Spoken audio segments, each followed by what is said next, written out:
Session 3, 23rd October 2022. Session 3, 23rd October 2022. The Exegesis of Quran, the Quran summarized by ex-Brigadier Mustansar Bellah. Having finished with the Quran, the Word of Allah, and elaborate translation a few days back, we have now started with the exegesis of Quran, that is the Quran summarized. The Quran summarized. My method in this is that each verse of Surah Al-Fatiha has been elaborated in separate chapter. Each verse has been given a separate chapter, elaborated in a separate chapter, and each chapter is titled verse 1, then verse 2, verse 3, till the end of Surah Fatiha, that is verses 6 and 7. Secondly, quite often difficult words have been used. So each and every difficult word has invariably been elaborated, meanings given in the lines that immediately follow. So if there is a difficult word and you think you are not understanding its meaning, don't worry about it, because the words which follow it immediately give its and elaborates its meaning. So one doesn't miss anything. So be rest assured that you'll be following, understanding the text in its full and complete meanings. Now, coming to the lesson, we had finished the first verse yesterday, that is Alhamdulillah Rabbil Alameen. We had finished the first verse of Surah Fatiha yesterday, Alhamdulillah Rabbil Alameen. Today, it will be the second verse, Ar-Rahman Ar-Rahim. Ar-Rahman Ar-Rahim. Translation: the ever compassionate, pitying, the tremendously merciful. The ever compassionate, pitying, the tremendously merciful. Varamita vasat kulla shayin, and my mercy enfolds, envelops each and everything of all the worlds, physical and the metaphysical. It is stated in Surah Al-Araf, the 7th Surah of Quran, verse 156, and my mercy enfolds, envelops each and everything of all the worlds, physical and the metaphysical. كل من ما في السماوات والأرض كل الله كتب على نفسه الرحمة. This is Surah Anam, 6th Surah, verse 1-2. Meanings: ask them, to whom does everything belong in the skies and the earth? Ask them, to whom does everything belong in the skies and the earth? Say, it all belongs to Allah. It all belongs to Allah. He has taken it himself to be merciful. He has taken it himself to be merciful. وهو الذي now Surah Nahl, verse 14. وهو الذي سخر البحر لتأكلوا منه لحما طريا وتخرجوا منه هلية وتلبسونها وترى الفلك مواخر فيه ولتبتغوا من فضله ولعلكم تشكرون. Surah Nahl, verse 14, mean translation. And he's the one who has subjected the oceans to your service, that you consume fresh meat therefrom, and take out the ornaments, pearls, stones, gems to wear, and you see the ships tearing through its waters. He has endowed all this that you seek His bounty, and so that you remain grateful to Him. Now we begin with the next verse, the third verse of Surah Al-Fatiha, Maliki Yawmuddin. Maliki Yawmuddin. Only Allah, translation, only Allah Rabb, the inexorably beneficent, unchangeably beneficent, the tremendously merciful, is the master of the day of acquittal, is the master of the day of acquittal. That is absolutely just retribution and reward based on every individual's performance, based on every individual's performance as demanded by Quran and Sunnah. Performance as demanded by Quran and Sunnah. The day of judgment has been mentioned right at the outset of Quran, right at the outset of Quran, the third verse, for its critical happenings and for being the most consequential for the internal existence of man, for being the most consequential for the eternal existence of man. لمن الملك يوم القيامة لله الواحد القهار. Surah 40th Surah Ghafir, verse 1-6. Translation. To whom does the world belong today? Allah says, to whom does the world belong today? None else but to Allah alone. All overpowering, omnipotent.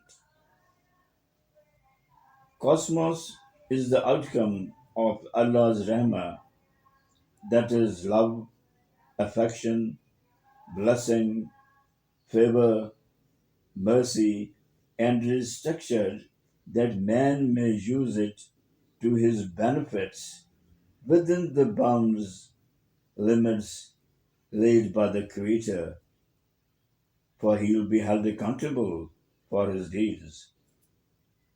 For he will be held accountable for his deeds when the entire mankind has played its innings.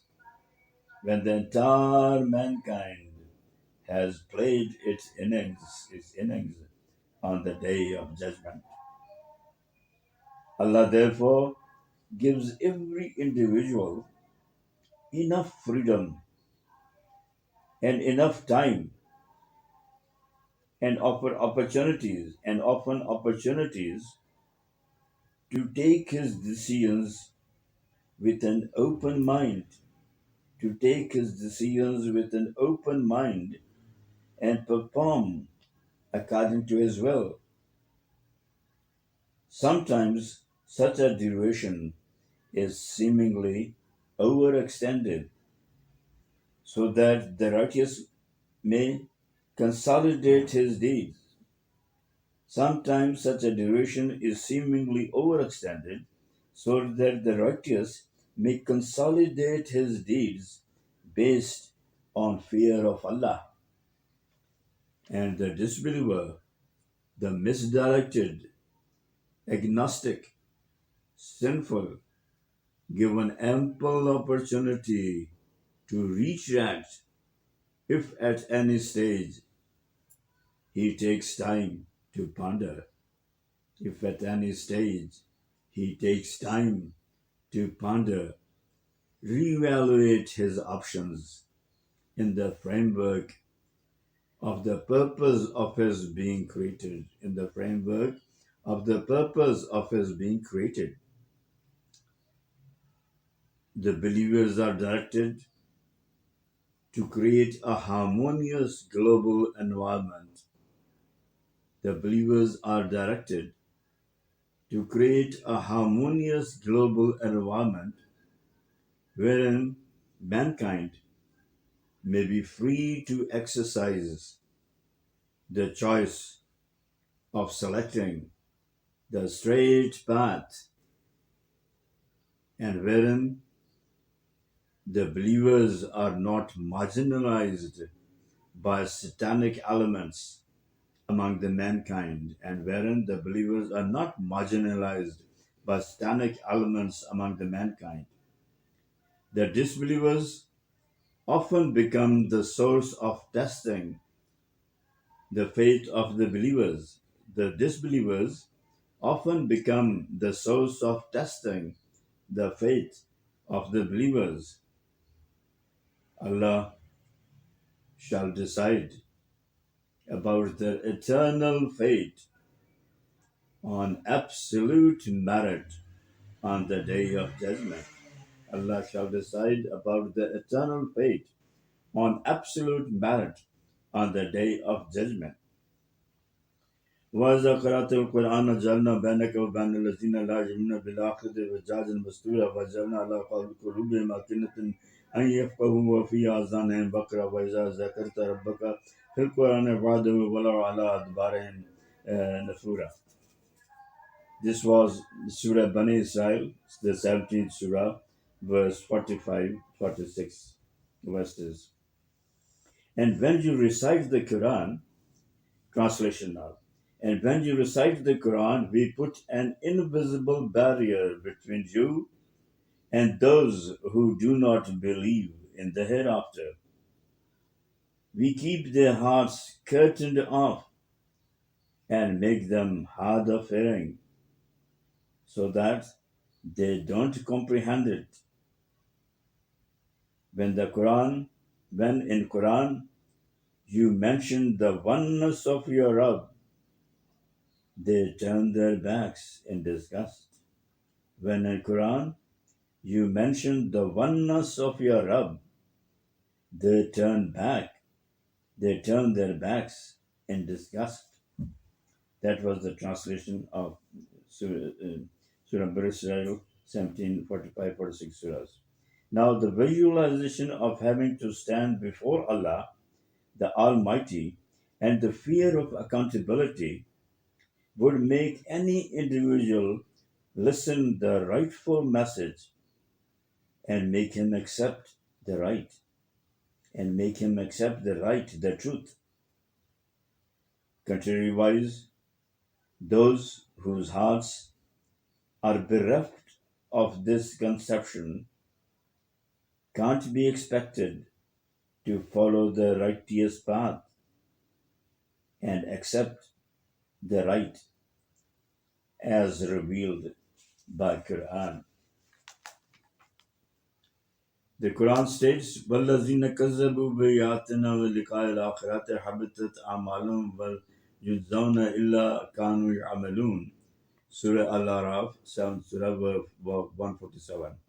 Now the translation, and those who don't believe our verses and meeting us hereafter, their endeavors are all ruined.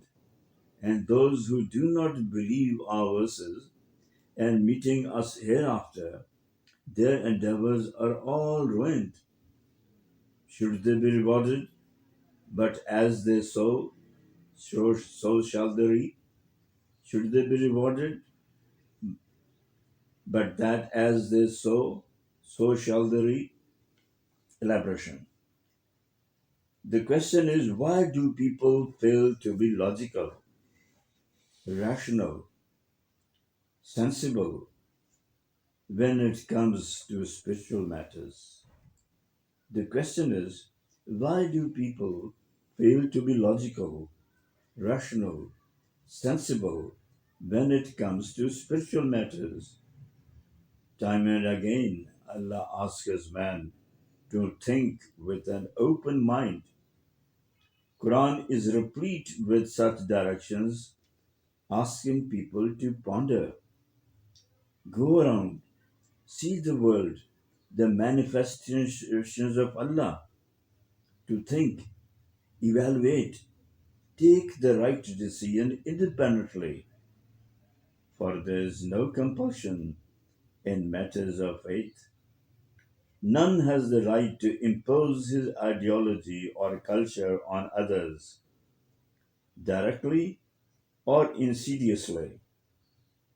Freedom to choose one's faith, ideology, culture is a freedom given by Allah to His man, whom Allah loves so much.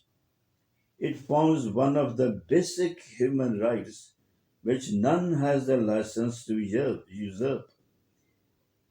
It forms one of the basic human rights which none has the license to usurp. Quran proves by citing successive examples over 5,000 years of man's history that whenever certain prophets tried to preach, convey the message of Allah,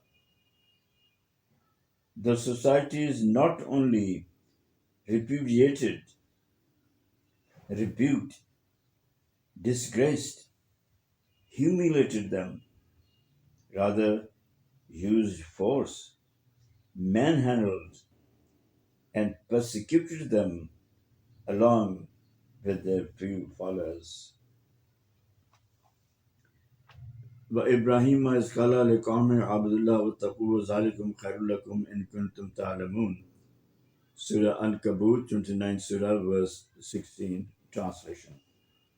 And likewise, what a gruesome treatment was meted to Abraham, when he said to his people, worship, obey, remain subservient to Allah, and fear Him. This is better for you if you are sensible. The entire society introduced him. فما كان جواب قومه إلا أن قالوا اقتلوا أحرقوا فأنجاه الله من النار إن في ذلك لآية لقوم يؤمنون. Surah Ankabut, verse 2-4. Translation: The people of Abraham, had no answer, but only this. They said, kill him or burn him alive. Then Allah saved him from fire. Definitely, there are many manifestations for those who are prepared to believe. Definitely, there are many manifestations for those who are prepared to believe. إنا أرسلنا نوحا إلى قومه أن أنذر قومك من قبل أن يأتيهم عذاب أليم قال يا قوم إني لكم نذير مبين وأن اعبدوا الله واتقوا الله أطيعون. Surah Nur, 71 Surah, verse 1-3. Translation: We dispatched Nahor to his people, that he tried to jog up, instill fear of Allah, before there comes to them a horrendous punishment. He said, O my people, let me warn you explicitly, absolutely, clearly, that you obey, worship, remain subservient to Allah, and fear Him, and do what I ask you, That's the end of the session today. Inshallah, meet again, Allah be willing. Till then, please pray for me. Ex-Brigadier Muslim Sabdullah.